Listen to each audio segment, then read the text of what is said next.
Hello, nandito na naman. Ayan po ang may kargada. Ayan, kahoy. Ayan, so, ayan, oh, yan. Dadaan po dyan sa tulay na yan. Ayan, o, diba? Yan, dadalhin nila doon sa Barangay Hiwaran yan. Papunta ng Barangay Hiwaran yan. So, wala iba talagang, wala pong ibang, dadaanan kung hindi ito lang talaga. Yung kahoy na yun, nakargan niya sa motor niya. Yung po ay panggatong. So, ayan po, 'di ba? Ayan. Malaki naman ang space. Papunta dito. Malaki ang space, kabila ang side. Malaki ang space. Akyat na kayo. Tara na. Uwi na tayo, guys. Aking mga apo nagsipagliguan sa ilog.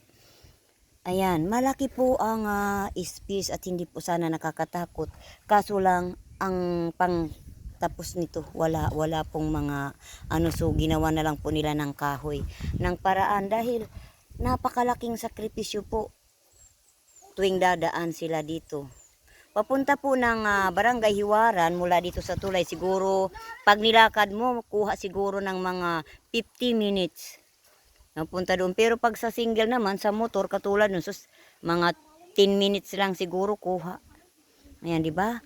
Kawawa naman. 'Di ba? Diyos ko, Ginoo.